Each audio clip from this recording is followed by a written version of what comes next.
Okay, good day. So the purpose of this class or this recording is to quickly go through chapter 11 in preparation for our review of everything next week.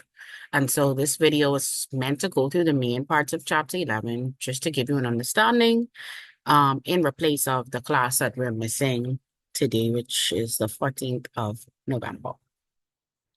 And so getting started now, I'm going to share my screen. And we're going to talk about current liabilities and fair market value. Now, the focus of for this class is not necessarily going to be on the fair market value aspect of this chapter, but I'm going to talk about it a little bit just because it's something that you would need to know. Generally understand, what it means when we talk about fair value accounting. All right. So for chapter 11, the objectives of the chapter are to, oops, sorry. Okay. So it's happening. It's happening. It's happening. Okay. Okay. So the objectives of the chapter are to define current liabilities and identify concepts, identify, compute, and record definitely determinable and estimated current liabilities, distinguish between contingent liabilities from commitments, identify valuation approaches, apply present value, use ratio analysis. So for the purpose of this class, this is a lot of information, but the main things we're focusing on from this chapter have to do with LO1 and LO2 and LO3. Like I said, LO4 has to do with valuation, fair value, accounting. And if we recall, I might have said this once or twice before, but when we talk about fair value, we talk about trying to identify what's the current value of something um as opposed to because we can have the cost of something, but then there's also the value of something. Just because I paid $300 for an iPhone doesn't mean that it's valued at $300. And so in accounting, just to make sure that the numbers are valid and most accurate, that's where fair value accounting comes into play. It's a system of identifying what the actual value of an item is, and a lot of times it involves time value. So the fact that, today $10,000 is not worth the same as it was 10 years ago. 10 years ago, $10,000 could buy so much more versus $10,000 now, you know, because of fair value and because of the time value of money is much less. And so that's what fair value is referring to in this chapter. So I'll hopefully be able to get through some of that as well. Trying to make it a little bit bigger. It was not working with me today. Okay. All right. So I'm going to hide this as well. So let's go. Let's get started looking at the chapter. So current liabilities. If we recall from the classified balance sheet, we have two types of liabilities. It's either current or it's long-term. In this class, we end on current liabilities, and we know that current liabilities are going to be anything that's owed to anybody that is not due to be paid within a year's period. That's what this is referring to. So current liabilities are debts or obligations that a company expects to satisfy meaning pay it off within 1 year or within its normal cycle, whichever is longer. The normal cycle, let's just understand that most times, most companies, it's going to be within a year. So they require not only careful management of liquidity and cash flow, but also close monitoring. So the fact that there are bills to be paid, those liabilities are most times needed in order for the operations to continue. And so if a company isn't looking at how they can make sure those are paid on time, then they're going to run into issues with the people that lend the money or the people that they borrowed something from. And so it's important for businesses to monitor their current liabilities to make sure that they're being recorded properly and they're being paid off in a timely manner. And so when we talk about current liabilities, like it says, management should be um Managers have to understand how current liability should be recognized, valued, classified, and disclosed.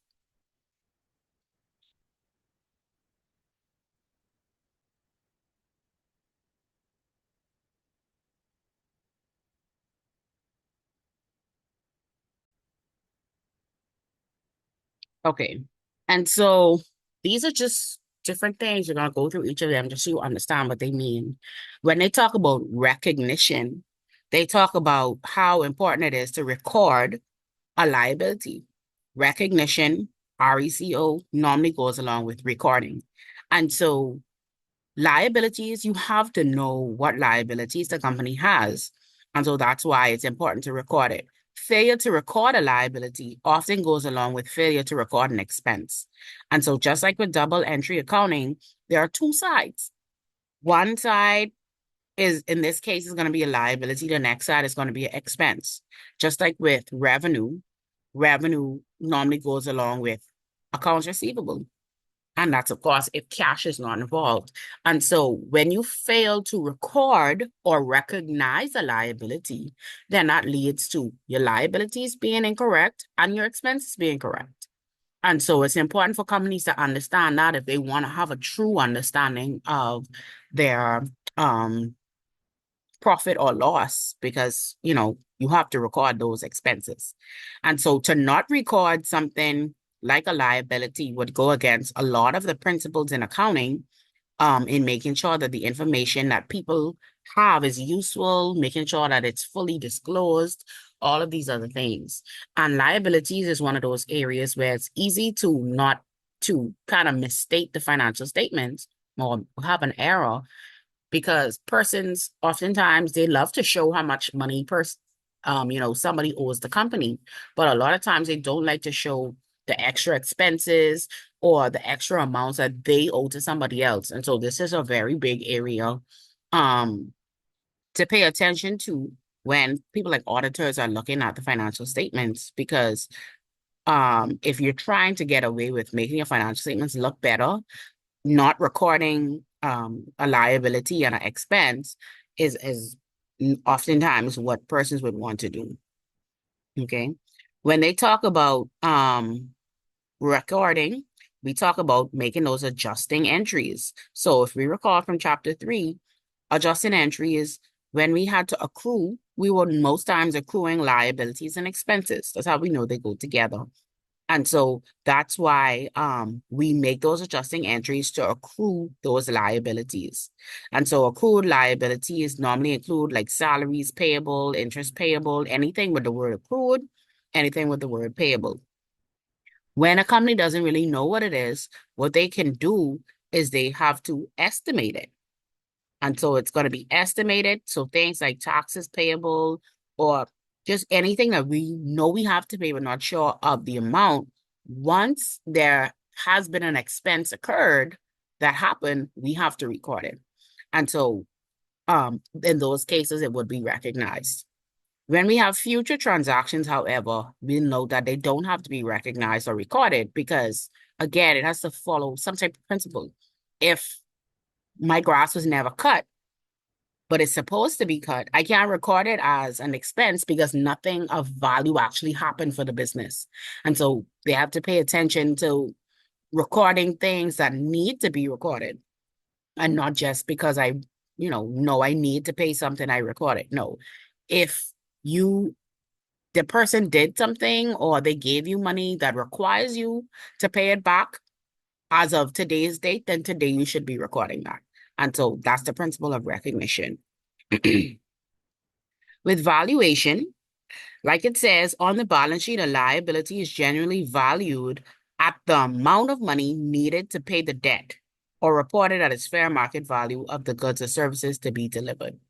And so what that means is that you have to know how much you're recording your liability as. Oftentimes, depending on what it is, the liability is going to be based on the amount of money that you need to pay the debt. So if I borrowed $100, the liability should be at $100. If I took services from another company valued at $500 and they invoiced me for $500, the value of my liability should be $500. This is only going to come into play when we're talking about things that have interests and that are not straightforward. But in most cases, in this first level of accounting, we tend to know how much we have to pay back for the liability. But this is just something to take note of, fair market value of the goods. When we have, as a reminder, when it comes to unearned revenue is a current liability as well. We may not necessarily know when we're going to get paid for it, or well, not when we're going to get paid for it, but we may not know when it's going to be earned, but just know that, it's valued at whatever has been collected and so on and so forth. Next is classification.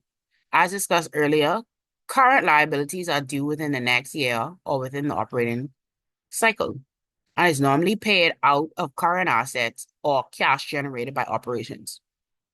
They contrast with long-term liabilities, which are the liabilities that are due beyond 1 year. So this is a reminder that there are two classifications or two ways that you can consider um, liabilities. We have to make sure we know the difference between current and long term because it affects things like liquidity, the liquidity ratio we did before, which, as we recall, liquidity is how quickly we can pay off our bills, our current bills, and how quickly we can turn our current assets into cash. That lets the company know that they're doing a good job with making payments and things like that. Disclosure is another thing. When we talk about disclosure, we're talking about how should it be shown on the balance sheet? How should it be reported in the financial statements? And so, like they say, in addition to recording current liabilities in the balance sheet, a company may need to add additional explanations to the financial statements. We call those disclosures. And so sometimes just having numbers in the financial statements is not enough. They also need to add some wording and add some type of documentation to it in order to make sure that whoever's reading the financial statements understands. And so for disclosures for these current liabilities, a lot of the information is, okay, well, when is it due? Because we can't put that in the financial statements in the balance sheet, but we can add a note that says, okay, we have this current liability, but we have to pay it by November. Or we borrowed these funds from the owner and we have to pay it back. Some things need to be said in the financial statements, and disclosures in the notes area is where that would happen. They talk about a line of credit, and a line of credit is where a company is allowed to, spend more than they have on their bank account. So it's like they allow them to overdraw. Things like this need to be disclosed because it's important information to know that, persons that are managing the business need to know. And so that's where they come from with the line of credit. So some things like these just need to be understood. Not necessarily, there's nothing um, really difficult about it. It's just getting used to the terminology. Next in the chapter, we talk about common types of current liabilities. And so, like they say, liabilities fall into two major groups, definitely determinable liabilities and estimates, meaning that there's some liabilities I know how much I'm going to pay. And then there are some that are estimates. And so let's talk about the definitely determinable ones first. Current liabilities that are set by a contract or a statute, meaning law, that can be measured exactly are called definitely determinable liabilities. Okay. The objectives in accounting for these they help to determine their existence and amount. So we need to understand whether or not a liability exists and how much, and then make sure we record them properly. And so these are your main liabilities, definitely determinable liabilities. Your accounts payable or trade accounts payable. Why? Because these are the accounts that, happen within a normal operating of the business. I have to pay a vendor this, I have to pay a vendor that. And so they fall underneath accounts payable. And they're considered to be short-term obligations to our suppliers for goods and services. The amounts in accounts payable are normally supported by invoices. or something, I guess a contract or an invoice, that's where we are able to determine that they exist and the amount so that they can be recorded properly. And they talk about subledger, but that's just something not a big deal. But with accounts payable and accounts receivable, they tend to have what we call a subsidiary ledger, which is just another book that keeps the very detail of accounts payable. So back in the day when they used to have it written out, we have one accounts payable account, but when we look in the account, if we're just posting things in and out of there, we wouldn't have an idea of how much we owe a person just by or how much we owe a vendor just by looking at the general ledger. And so a subsidiary ledger shows us the detail of, who was owed. I'll go back. We would have encountered, or we could have encountered that. I think it was this chapter. Let me see if I can find it for you.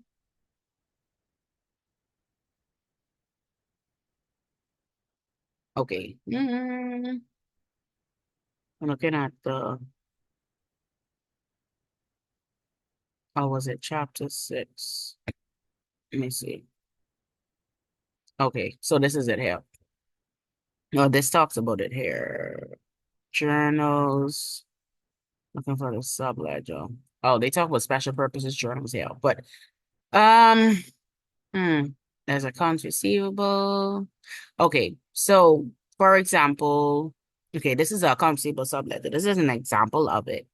From the point of accounts receivable and accounts payable are pretty similar, so they're gonna do the same thing. But you have your general ledger for accounts receivable balance, right? And you just put in your debits and your credits in there.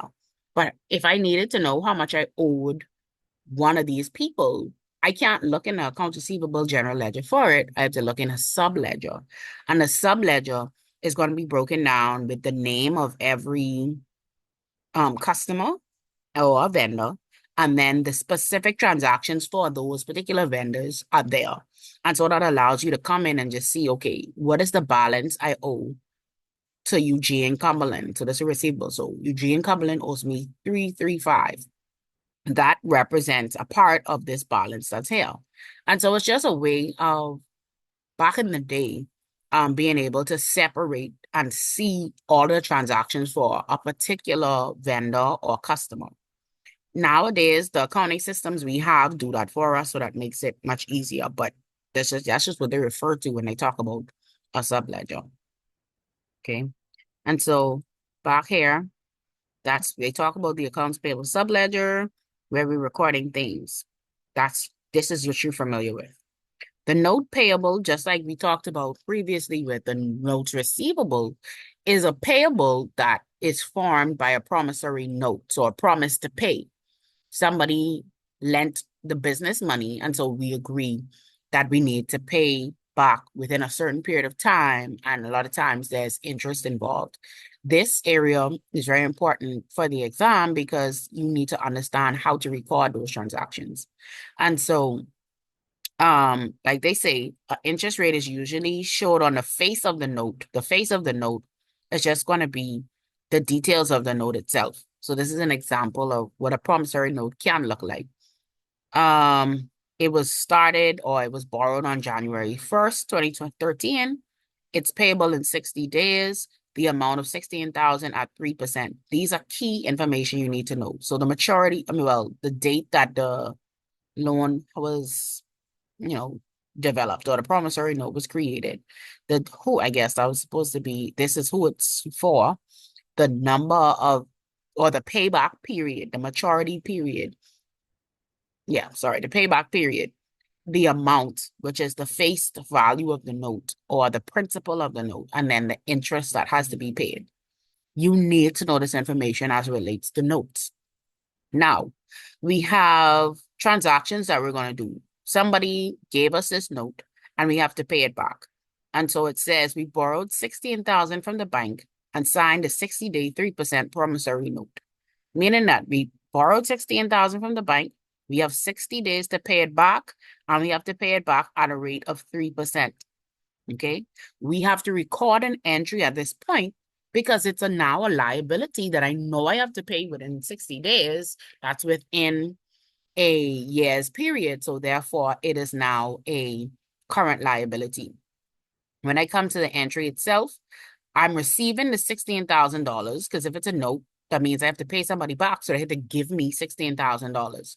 So once I get this note, that means cash is received, 16,000, and I now have to acknowledge the note payable for 16,000. Take note of this. This is what we normally write as, just a description below the period of time and the percentage, and that it's a promissory note. This would be the entry that you would put together when you first get a note. The next time you need to record an entry for notes is going to be when we have interest involved. Or when we go out to pay it and we're recording interest. And so here in this example, it says on March 1st, which is the due date, I guess, Teresa repays the 16,000 plus interest. The journal entry to record the payment of the note with interest after 60 days. When we're recording it, if we're paying it back, that means we're paying 16,000 plus the interest amount. Oftentimes, they don't tell us the interest amount. It's something we have to calculate. And so one thing we do know is that the note payable that's on the book at the face value is 16,000. That's how much we previously put on, 16,000 note payable. When we're paying it off, of course, now we have to reverse it. So we have to debit the note payable account to reduce the amount for the entire thing that we paid back. Because we are paying more than we need to pay, we have to pay more than we need to pay because there's interest added. Now, in this case, interest is not as simple as taking 16,000 times 3%. Why? Because interest, when they give you interest amounts, it's normally for a 1-year period. In this case, they're showing us that we have to calculate how much interest actually needs to be paid. The sum of the note payable plus the interest expense is how much we actually have to pay in cash. Okay? And so the payment of the promissory note with interest, in order to figure out how much interest I need to take the principal, so the 16,000 I borrowed, times the 3%, 3 over 100, of course, is the same thing as 3%. So when you put in your calculator, 16 times 3% times 60, so the period of time that note is for, divided by 365 days in a year, because again, 3% is not for a full year. It's not for the 60-day period. 3% represents 1 year's interest. And so we have to figure out the portion of the year that relates to this note. 60 out of 365 days is how much interest I'm going to record. And so you take principal times rate times time. That's what this is, equals to the amount of interest that we're recording. This is the interest. This is what we record as interest expense, 7890. So therefore, it's rounded, I'm sure. Yeah, it's rounded. And so therefore, my cash is this plus this gives me this. All right. It's important to note, and I'll see if there's an example here. Okay, yeah, there is. It's important to note that sometimes you don't pay everything back all at the same time. Maybe you pay interest over time, or as we know, the basis with accruing and accruals and expenses, I should be recording interest every month on something that I have to pay. This is just an example of them recording it all at once, okay? But at the end of the day, there's some banks that there's some obligations where interest is paid regularly, and so you have to calculate it regularly and accrue it regularly. This is where they're talking about some things related to bank loans and commercial papers, which are commercial papers are what they consider to be unsecured loans. So normally bank loans are secured by something, whether it be you have property, you have funds on a bank account, you have a home, and they use that as collateral for the bank loan. Commercial papers are loans that aren't backed up by anything. And so But in both instances, you're borrowing some funds and required to pay it back. All right. That's just what that refers to. Accrued liabilities. This is where we talk about, we can determine some most accrued liabilities, but like it say, they can include estimation amounts. And so what I wanted to get to is the fact about this loan here. This is the loan that we referred to previously. And yes, in the entry we did, we recorded all of the interest at one time. But we should know that we can accrue and do an adjusting entry, like you said, an adjusting entry made at the end of the period of each period. So it's 60 days. A period normally is a month. So that's about 2 months. We could have recorded the obligation up to a certain point. So we borrowed on January 1st. At the end of January 31st, I could have recorded some of the interest as a payable and an expense. That's an accrual. That would be our accrued expense interest. We've seen those before. And so this is a reminder of what that looks like. And so it says, the transaction says, the accounting period of Teresa's note in Exhibit 1 ends on January 31st, or 30 days after the issuance of the 60-day note. We can record an adjusting entry to record the payment of the note with interest after the 30 days. Now, we're not paying the note itself until the maturity date, which is the 60 days. However, we can stop in the middle at the end of January and record the interest so that the interest expense for January is recorded in January and we were noted as a payable. And so how that works is we have January 31st, we're recording interest expense, but we're recording a portion of it that's related to those 30 days only. Our calculation remains the same with the exception of the time. Again, principal times rate, 3% is the same 3% times time. Now we're recording interest for 30 out of 365 days. And so when we calculate that, we get $39.45. This represents the interest for the month of January. I can record that as an expense in January and a payable in January because technically it is payable. It's due, it's just not due yet. And so we haven't paid it yet, but we can acknowledge the interest payable. That just means then that let's go back to this entry here. If we come back to the entry on March 1st, where we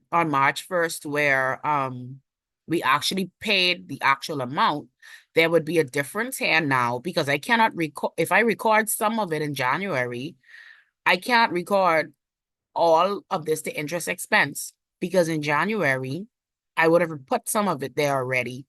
What that means then is that I would have to take interest expense. I have $78.90 as my total interest, but some of that is going to go against interest payable. I would have to, it is a part of my entry, debit interest payable for this $39.45 that I put in there. And so let's see. Let me $39.45. So let me add. So my interest expense then, the amount there should be 78.90 minus 30, what the number? 39.45. $39.45.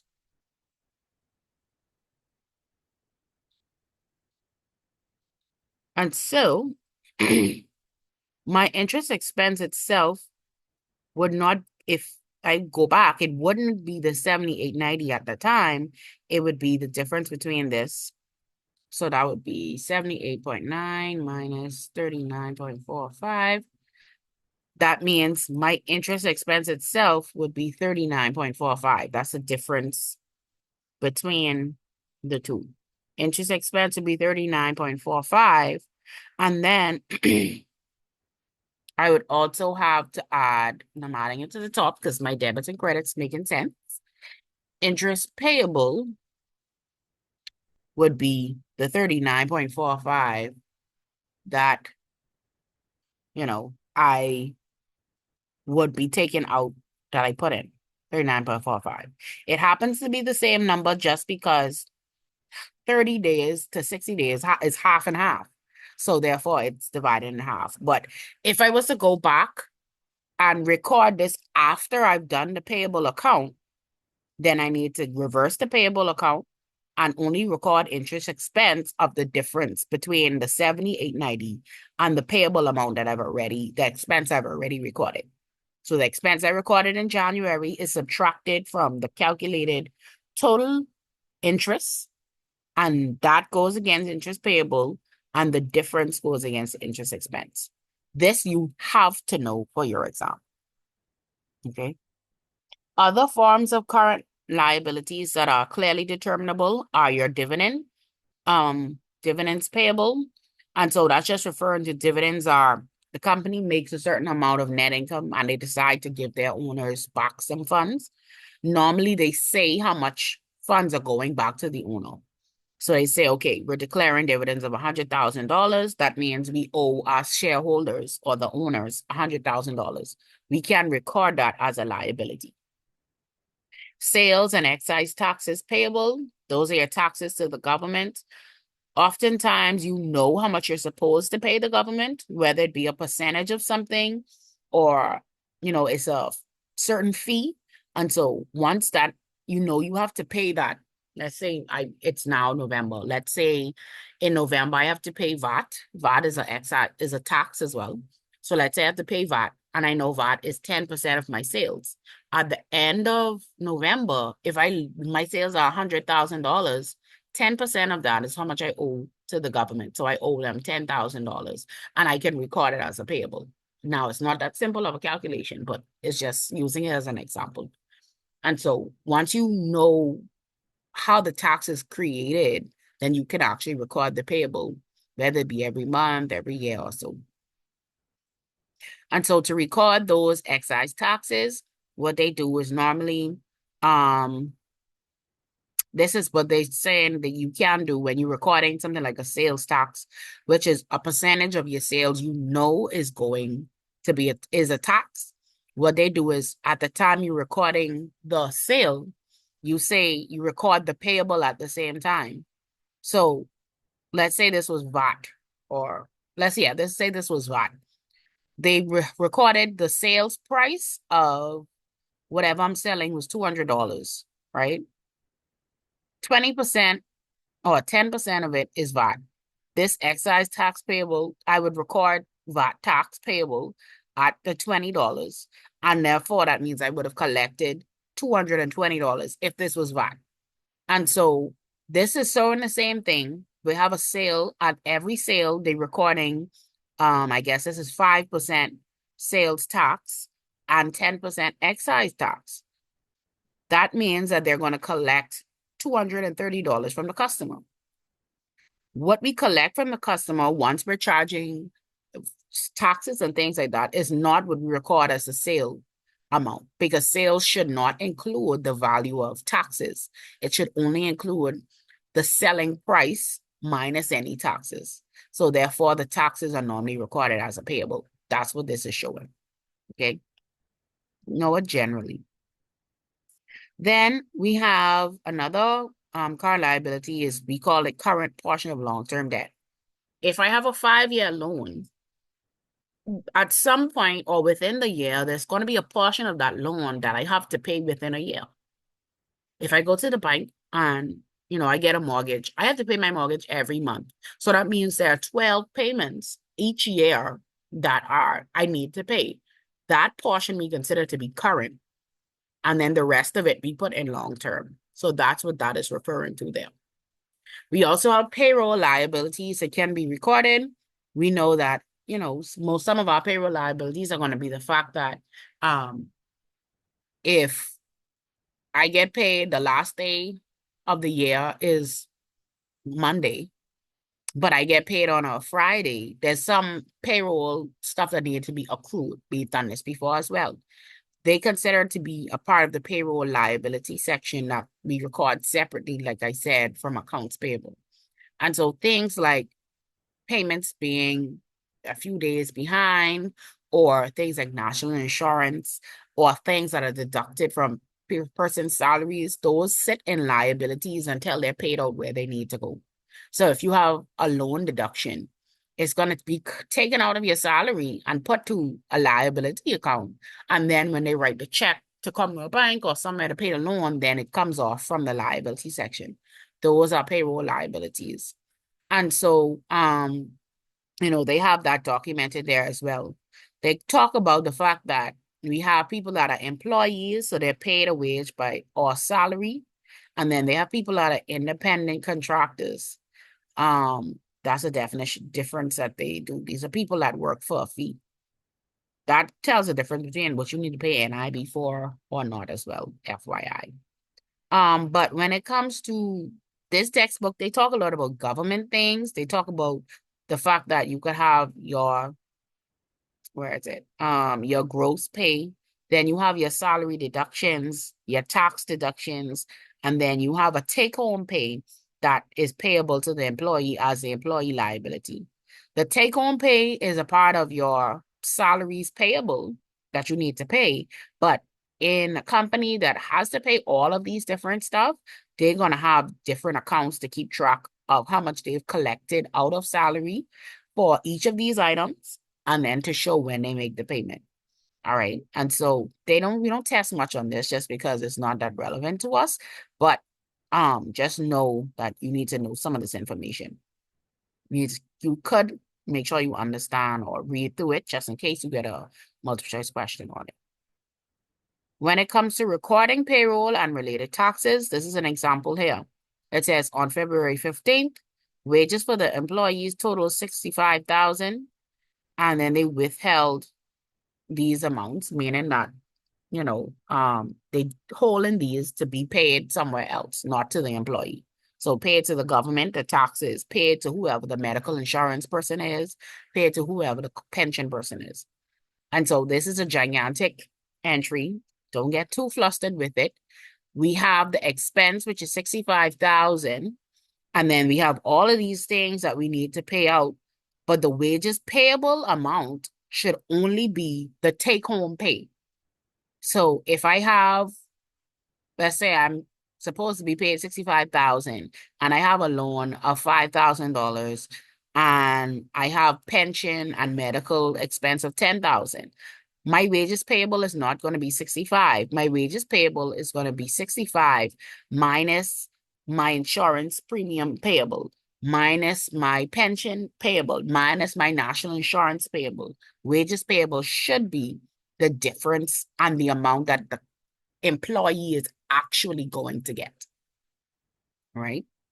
Then when I happen to, and here, in this case, this is where we record the actual payroll taxes and expenses that the company has to pay. So for example, national insurance, the company pays a portion, you pay a portion. When it's their time at the end of the month, they normally record the amount that they have to pay as an expense. So they would have a national insurance expense, which would be I can't remember the name. I think it's 5 point something something because they change the percentage lately, or 6.25 or something like that. The portion of the national insurance that the company has to pay is recorded as an expense. And then the other side, it goes to where? But the same payable accounts that were there before, it goes there. And so that's normally how that works. And that's what this is showing you. Again, for the purpose of the exam, not something to totally focus on. Then we have our unearned revenues, which we know are revenue payments we received in advance. We should know how to record those. Okay. The estimated liabilities, these are your definite debts, which we don't have an exact dollar amount for. We don't quite know how much we're going to pay. In the case of like a law firm or something like that, we don't really, or not a law firm, but a law case. We don't know if we're going to have to pay, if we're going to lose the case and have to pay something. And so therefore, in those cases, companies do a lot of estimating. So income taxes can be estimated. Property taxes can be estimated. Promotional costs and coupons and rebates. So these are refunds and things like that. You may not know if you're giving out coupons for people, you don't know who is going to come back and bring the coupon, but it's a liability to the company either way. So you can estimate how much you think will come back. That's what we're talking about here. Product warranty liability. When we go in and we make a purchase of something and they say, okay, you have 30 days to bring it in, get your money back or bring it in and whatever. We don't know how many people are going to take that up until the company does an estimate of that. That's what this is referring to. And so in that case, they have product warranty expense, estimated product warranty liability is your credit, debit credit. Don't focus on these so much. There's also vacation pay liability. We know that we give our employees vacation and we will have to pay them. And so some companies record vacation pay liabilities. And then as they actually do pay out vacation, they record it as vacation pay expense and they record the liability. So all of that happens as well. That's the estimate. That's how much they estimate. And this one is how much when they actually pay it out, they take it from the vacation pay liability account. Okay. Next section they talk about is contingent liabilities and commitments. What you need to know is that the FASB and the accounting board just want to make sure that they are disclosed, meaning that they are in the notes, not necessarily in the numbers. And so in a contingent liability is a possible liability. It's not quite certain. So you're not sure, but it could happen just as well as it may not happen. And so you don't need to put the numbers in there, but you should document in the notes of the financial statement, if it's likely that there's something that you have to pay in the future. So that's like your lawsuits. If you're disputing some taxes, if you have a note receivable or something like that that's being disputed, all of these different things are reasons why you could have a contingent liability. And once you're uncertain, but there's possibility that you have to pay, you should say something in your financials. A commitment, however, is a legal obligation. And so let's say an example is a purchase agreement or some type of agreement. Yeah, you have a commitment. You're committing to pay something, but that doesn't necessarily mean that you need to record it as well. And so that falls underneath there. But it's good for the reader of the financial statements to know. Here, like you say, briefly, fair value approach to fair value accounting. Like they say, fair value is the price for which an asset or a liability can be sold or exit the company as opposed to the price that they could buy, etc.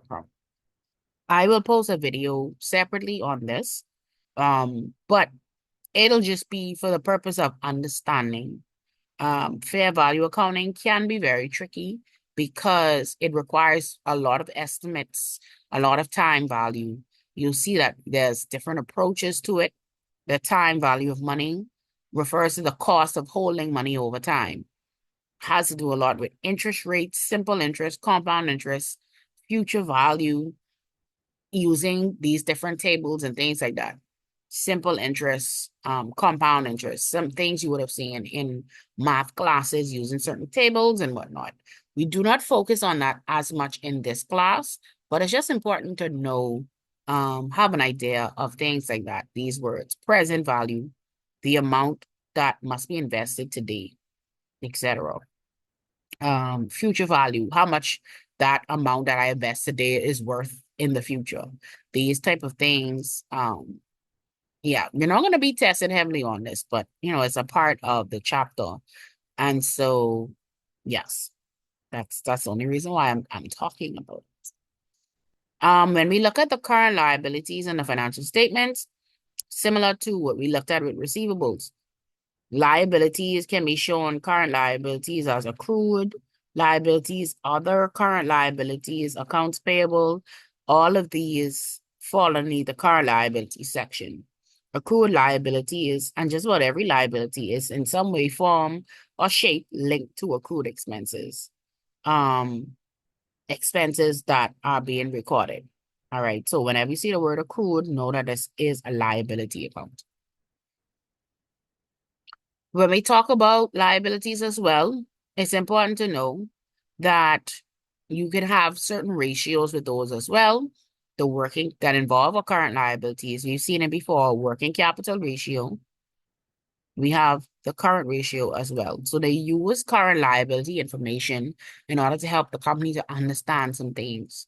And that's why it's important to know how to figure out what is a current liability from what is not, because, that can affect these ratios. If you put in an amount that shouldn't be there, current liabilities are higher than it should be, and therefore the ratio is off. So it's important to know that. When you're looking at accounts payable, we have a payable turnover ratio, which is the number of times that a company pays its accounts payable. And so that comes in the form of cost of goods sold plus or minus a change, whatever the change in merchandise inventory is. So plus it would be, of course, if merchandise inventory increase. If merchandise inventory decrease for the period, then that's where the minus comes in. But we divide it by average payable, and then we get that. I wouldn't worry about it so much. Days payable, we take 365 days divided by that same payable turnover we got here, and that gives us the amount of days that it takes to pay accounts payable for the company. And so all of them are forms of helping to understand the liabilities and everything like that. I'm going to repeat it again. Your focus from this chapter should be in the very first part of it. Understand and yes, know what are the different types of current liabilities. But in terms of journal entry wise, you would need to know and understand how to record this, how to record the entry when we first get the note, how to record the payable. So I'll skip and go down to here, how to record this, how to calculate this. Very important. You have to know how to calculate this for the final exam. Rate or principal, the amount borrowed, times rate. So if it's 3%, if it's 5%, 5 over 100, or 5%, your calculator, times the time, how much ever days for the note divided by 365. So if it's a 90-day note, 90 over 365. How to put it in your calculator, what I tell people, start off with this, because this is an actual fraction. I could put this in as a percentage, but this is a fraction. So I would take 30 divided by 365 first, multiply it by 16,000, and then multiply it by 3%. And then you would get this number. Okay. So it's never going to be 16,000 times 3%, because then that's going to give you how much interest they would need to have for the entire year. And so you could take that approach as well, though, but you could say 16,000 times 3% divided by 365. So that's the daily rate, and then multiply it by how much days. You can do that as well, too. But you would have to know this calculation and this. We'll go over this in class. And then again, you would need to know when it's time to pay the note payable now. You would need to know how to record that entry as well. If you had a payable already recorded, that means you have to reduce the expense amount you're posting this time and then reverse it from your payable. Okay. And so that's that. I say that this chapter is similar to chapter 9 in that there's, the same concept. Trying to find it. Oh, geez. That's the same concept with notes receivable. So I'm gonna find it. There's a similar concept with notes receivable. With the notes receivable, there's the same thing as well. The difference is just that I am the person that's going to get paid. So I'm recording not interest expense, but I'm recording interest income or interest revenue. And so that's going to be recorded using the same promissory note. I am just now the person being paid. And so the entries are pretty similar with that as well too. Oh, okay, I guess they didn't show it here. I thought they did. Let me just confirm. But there would be entries similar to the payable that are in there. I thought, oh yeah. So common calculations for receivables. Same thing we talked about, maturity date, the duration of the note. All of these things are relevant. The interest. Here's the principal times rate times time gives me interest. That's where I got that from. Maturity value. Principal plus the interest is the maturity value. These are things you need to know. Accrued interest. So I need to know how much interest I'm accruing. I'm taking principal times rate times time again. It's just for how much days for that month that I'm recording the interest for. And then they don't have the entries in there, but the entries, that information helps as well in chapter 9. So use this information, use this video to help you prepare and get ready for the exam.